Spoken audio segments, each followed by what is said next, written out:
Genetic homeopathic organisation বা genetic homeopathic সংগঠনের আজকে আনুষ্ঠানিকভাবে যাত্রা শুরু হলো।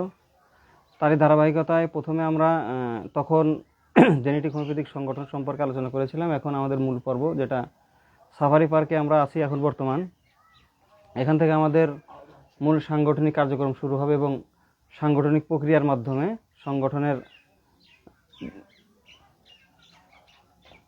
সংগঠনের দায়িত্বশীল ব্যক্তিদের সম্পর্কে পরিচয় করে দেওয়া হবে।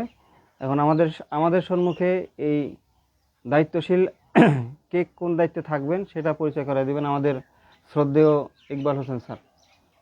স্যার, আপনাকে কোম্পানির প্রতিষ্ঠানের আমাদের জেনেটিক হোমিওপ্যাথিক সংগঠনের মূল পর্বে এবং কারা থাকবে, সে কমিটিতে কারা থাকবে সেই সম্পর্কে আপনাকে আলোচনা করার জন্য অনুরোধ করা হলো।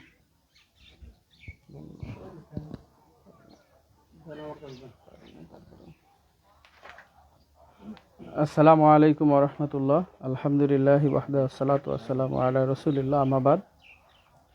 আল্লাহ তাআলার অশেষ শুকরিয়া, আমরা আজকে সারাদিন ব্যাপী আমাদের শিক্ষা সফর এবং আমাদের জেনেটিক হোমিওপ্যাথি প্র্যাকটিক্যাল যেই ক্লাস, এই বিষয়ে আমাদের সারাদিন আজকে এখন আমরা আছি সাফারি পার্ক গাজীপুরে। আলহামদুলিল্লাহ, এখন আমরা দুপুরে আমরা বলেছিলাম যে আমরা জেনেটিক হোমিওপ্যাথি সংগঠন আমরা ঘোষণা করব ইনশাআল্লাহ। তারই আনুষ্ঠানিকভাবে আমি ঘোষণা করছি জেনেটিক হোমিওপ্যাথির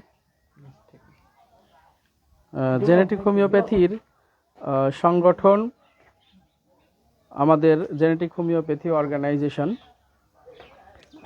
আমাদের স্লোগান হচ্ছে সুন্দর পৃথিবীর খোঁজে, সুন্দর পৃথিবীর জন্য জেনেটিক হোমিওপ্যাথি। জেনেটিক হোমিওপ্যাথির যেই কমিটি নির্বাচন করা হবে, কেন্দ্রীয় কমিটি, গণপরিষদ কমিটি, এটার কোনো গতানুগতিক নির্বাচন পদ্ধতিতে নয়, এটা আমরা করব হচ্ছে সিলেকশন পদ্ধতিতে। অর্থাৎ আমাদের যেটা থাকবে সেটা হচ্ছে আমি যতদিনে আসি সেখানে আমি নির্বাচন করব যে কাকে কি রাখা যায় এবং আমার পরামর্শক টিম সহ। আর পরবর্তীতেও পরামর্শক টিমরাই মূলত হচ্ছে এটা তাদের নির্দিষ্ট নিয়ম নীতি অনুযায়ী তারা সিলেক্ট করবে।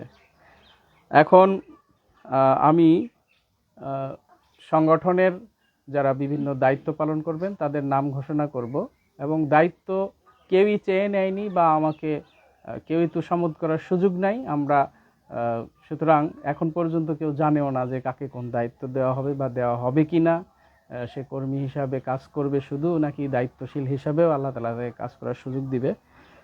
তারপরেও যাকেই দায়িত্ব দেওয়া হয় আল্লাহর পক্ষ থেকে, তারা অবশ্যই মানুষের কল্যাণের জন্য জেনেটিক হোমিওপ্যাথির উন্নয়নে কাজ করবে।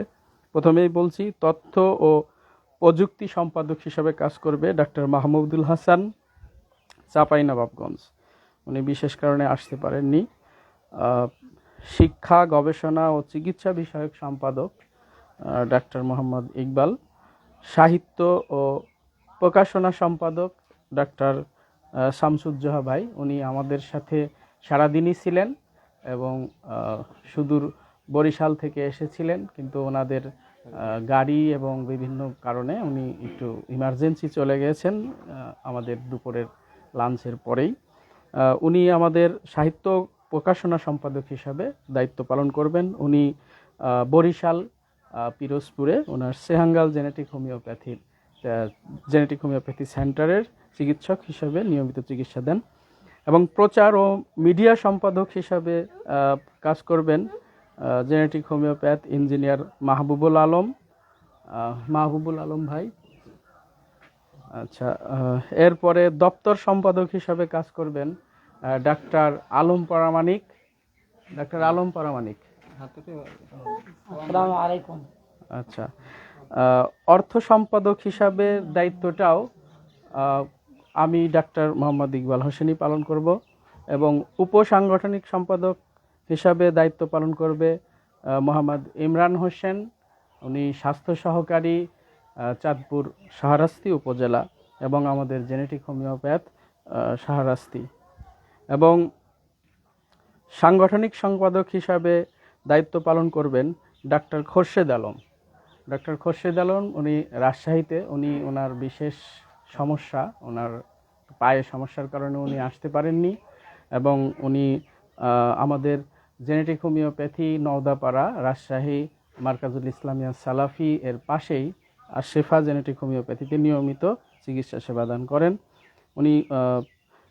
এবং যুগ্ম সাধারণ সম্পাদক হিসেবে দায়িত্ব পালন করবেন ডাক্তার শামিমা আফরিন আরিফা, যিনি বাংলাদেশ ঔষধ প্রশাসন অধিদপ্তরে হোমিওপ্যাথিতে একমাত্র ওষুধ প্রশাসক হিসাবে দায়িত্ব পালন করছেন এবং সেই সাথে উত্তরাতে আমাদের আরোগ্য জেনেটিক হোমিও কেয়ারে নিয়মিত চিকিৎসা দেন। এবং যুগ্ম সাধারণ সম্পাদক হিসাবে আরও দায়িত্ব পালন করবেন আমাদের জেনেটিক হোমিওপ্যাথ আবদুল্লাহ উপস্থিত আছেন এবং সাধারণ সম্পাদক হিসাবে দায়িত্ব পালন করবেন আমাদের আবদুল্লাহ জেনেটিক হোমিওপ্যাথি চিকিৎসা দেন নাটোরে এবং আবদুল্লাহ জেনেটিক হোমিওপ্যাথি সেন্টারে, এবং সাধারণ সম্পাদক হিসেবে দায়িত্ব পালন করবেন ডাক্তার সিরাজুল ইসলাম। ডাক্তার সিরাজুল ইসলাম উনি জেনেটিক হোমিওপ্যাথি ক্লিনিক, ফিক্সার genetic homeo hall, Gazipur, doctor M A Tashrif. আসসালামু আলাইকুম রহমতুল্লাহ। এবং সহসভাপতি হিসাবে সিনিয়র সহসভাপতি ডাক্তার ইসমাইল বিন আব্দুল গনি, যিনি ক্যামেরার পিছনে আছেন, মেলান্দ জামালপুর। উনি বারাকা জেনেটিক হোমিও কেয়ারে নিয়মিত চিকিৎসা দেন এবং দেশবরেণ্য শায়েখ